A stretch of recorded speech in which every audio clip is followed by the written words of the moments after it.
Have you ever felt lost in your collecting journey? No focus, no direction? That's where I was at in 2020. Join me today as we look at the player who set me back on course and into the vintage world. I read an article once that recalled a story between Eddie Lopat, a coach, and pitcher Whitey Ford. Ford, a rookie, was telegraphing all of his pitches and struggling in a particular game. But the next day, Lopat, who was working with him, pinpointed the problem, made adjustments with him, and then the rest, they say, is history. Lopat, a veteran, was as much as a player coach as well as a teammate. His pitching wasn't particularly flashy, but his motto, never the same pitch twice, never the same place twice, and never the same speed twice, summed his career up perfectly. His style garnered him with a number of nicknames, of course, the Junk Man and the cute little left-hander, but it was the great hitter Ted Williams. When asked to name the 5 toughest pitchers he had ever faced, he placed Lopat at the head of the list. To Williams, he was that bleeping Lopat. To quote Mr. Williams, that bleeping Lopat is actually who changed my collecting journey and reignited my hobby passion. So, how does Mr. Lopat figure in?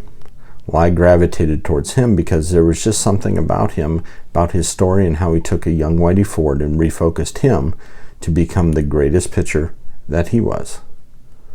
His cards, well, they're affordable vintage, and I started picking up the cards and it focused me, gave me direction in my collecting. It hit a reset for me, all thanks to the Junk Man, that bleeping Lopat. This is the card that started it all for me back in 2020. It's not his rookie, but still, the 51 is a beautiful example. It's pretty well centered from left and right, and then on the back it does have some staining, but again, I think it's a beautiful example. It was affordable, and I thought it was pretty good for a 5.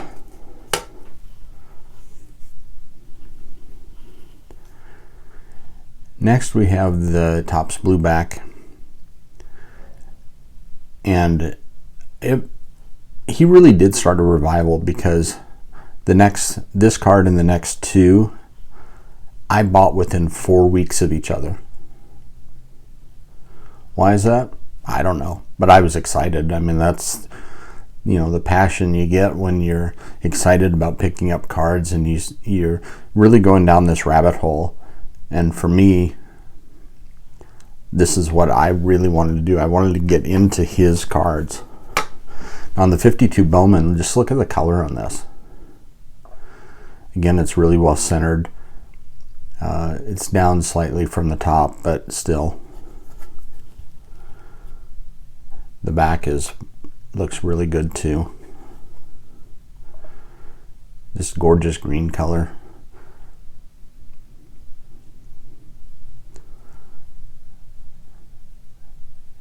Again, I'd picked this up, I think, in the 3rd week. And then in the 4th week, then I was able to pick up his 52. It's an older SGC slab. It's 4.5, but still. Look at the colors on that. I just really enjoy it. Now, I say that a lot about our cards, and we should enjoy our cards, right? That's why we collect them. That's why we, buy them. So, this one does have a mark on the case, but again, beautiful 52. I think I waited a couple of weeks, then may have gotten in trouble with the wife, probably for buying 4 cards within 4 weeks or 3 weeks. But here we go with the 53. It's in a 5. And it is, I think, a great example of just how beautiful these cards can be with a 53. 53 is a great design. Now what's interesting is the aging process that takes place on Mr. Lopat. So we see him in the 53. He's a young man. He's vibrant. He's ready to pitch.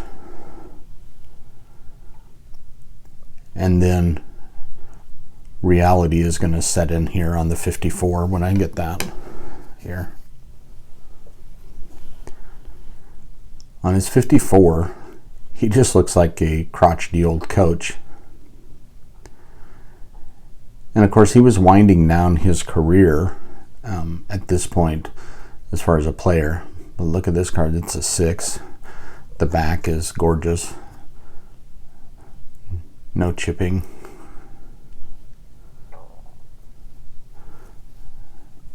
But again, he looks like an old man in this card, which I find is interesting.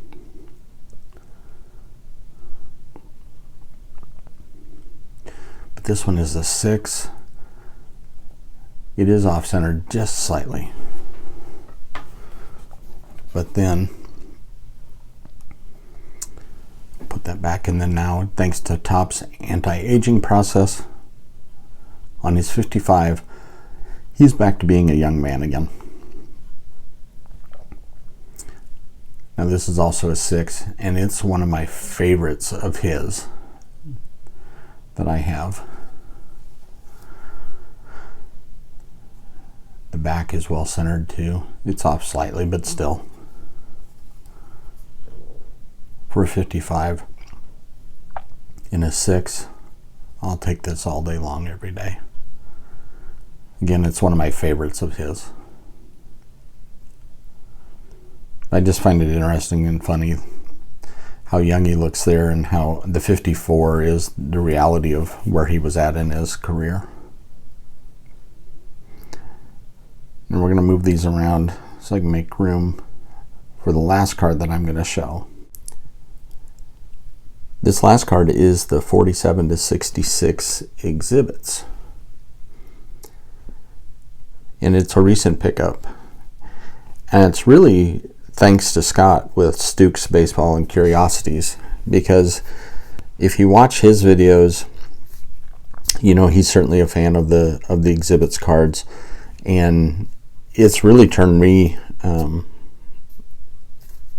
to liking them and looking for them. So I had to go look for Mr. Lopat, of course, and found him and was happy to get this one.